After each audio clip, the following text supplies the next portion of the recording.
Praise the lord. దేవుడు మనల్ని ప్రేమించి మనకు మరొక దినాన్ని అనుగ్రహిస్తూ వచ్చారు. అందుని బట్టి దేవునికి స్తోత్రం. ఉదయకాలము దేవుని వాగ్దానం. నహూము గ్రంథము 1వ అధ్యాయము 12వ వచనం. నేను నిన్నిక బాధ పెట్టను. సో దేవుడు మనల్ని ప్రేమించి దినమంతటి కొరకే ఈ శ్రేష్టమైన ప్రశస్తమైన వాగ్దానాన్ని మనకు అనుగ్రహిస్తూ వచ్చారు.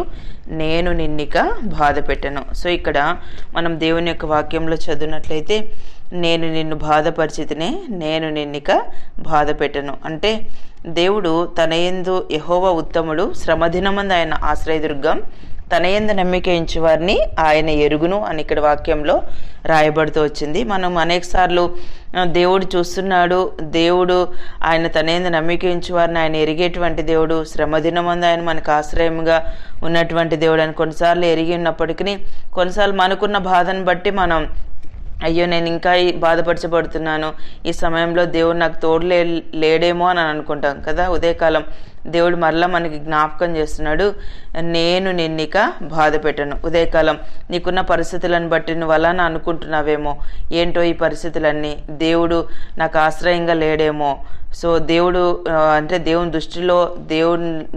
దృష్టిలో నేను ఎరగని దానిగా ఉన్నానేమో, దేవుడు నన్ను ఎరగలేదేమో అని ఉదయకాలం అనుకుంటున్నావేమో.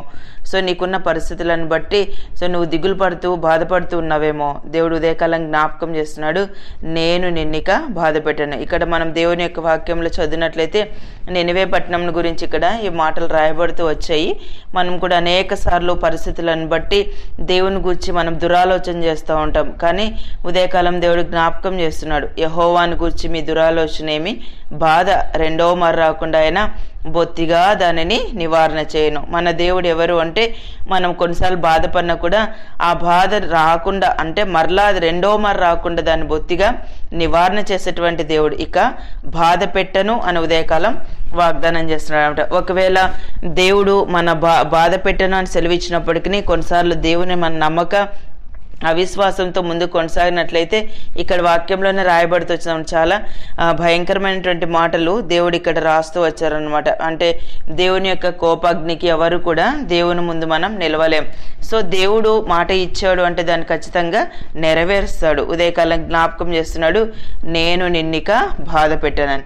విలాప వాక్యంలో 3వ అధ్యాయం 31-32 వచనాలు చదివితే, ప్రభు సర్వకాలము విడనాడడు, ఆయన బాధ పెట్టినను తన కృపా సమృద్ధిని బట్టి జాలిపడును, హృదయపూర్వకంగా నరులకు విచారంనైనను బాధనైనను కలగచేయడు. ఒకవేళ ప్రభు మనల్ని బాధ పెట్టినా కూడా హృదయపూర్వకంగా ఆయన ఎప్పుడు మనల్ని బాధపరచడు. ఒకవేళ బాధ అనుభవిస్తున్నాము అంటే దేవునికి మనం అతి సమీపంగా రావడం నేర్చుకోవాలి. సో దేవుని దగ్గరకు మనం వచ్చినప్పుడు మన దేవుడు సర్వకాలం విడనాడే దేవుడు కాదు. బాధ పెట్టినా తన కృపా సమృద్ధిని బట్టి మనల్ని ఆయన జాలిపడతాడు. హృదయపూర్వకంగా దేవుడు మనకి విచారంగానే బాధ అయినా కలగచేయడు. మనము నిర్గమకాండం 3వ అధ్యాయం 7వ వచనం చదివితే, మరియు యెహోవా ఇట్లా నేను ఐగుప్తులోనున్న నా ప్రజల బాధను నిశ్చయముగా చూచితిని. చూసారా, దేవుడు తన ప్రజల యొక్క బాధను, ఐగుప్తులో వారు పడుతున్నటువంటి ఆ బాధను దేవుడు నిశ్చయంగా అంటే నేను ఖచ్చితంగా చూస్తూ వచ్చాను. పనులలో తమను కష్టపెట్టి వారిని బట్టి వారు పెట్టిన మొరను వింటిని, వారి దుఃఖంలో నాకు తెలిసే ఉన్నవి. మనం కింద వచనాలు కూడా మనం చదివినట్లయితే, సో అందుకే దేవుడు వారిని ఒక విశాలమైన మంచి దేశానికి వాళ్ళు నడిపించడానికి దేవుడే దిగివచ్చి ఉన్నట్లుగా మనం వాక్యంలో చదువుతాం. ఐగుప్తులు వారిని పెట్టుచున్న హింసను చూచితిని. సో దేవుడు ఎంత గొప్పవాడంటే, తన ప్రజలు ఒక చిన్న అంటే ఒక పరిస్థితుల గుండా వెళ్తూ వచ్చినప్పుడు వారి హృదయంలో విచారము, దుఃఖము, బాధ, సో వాళ్ళు మరొకరి ద్వారా హింసించబడుతున్నటువంటి ఆ సమయాలు చూస్తున్నప్పుడు దేవుడు సహించే దేవుడు కాదు. ఆయన నిశ్చయంగా చూచి తన ప్రజలైన ఇశ్రాయేల్ పక్షాన ఆయన దిగివచ్చినటువంటి దేవుడు. మరి అదే దేవుణ్ణి మనం ఉదయకాలం కలిగి ఉన్నాం కదా. మనకున్న పరిస్థితులను బట్టి మనం ఎందుకు కృంగిపోతున్నాం, ఎందుకు అధైర్యపడుతున్నాం, ఎందుకు బాధపడుతున్నాం?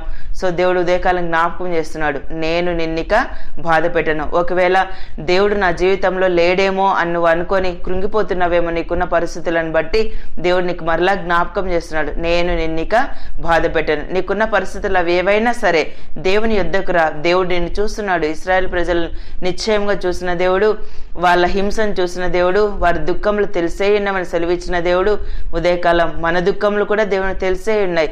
మనం పడుతున్న శ్రమ అంతా కూడా దేవుడు చూస్తున్నాడు.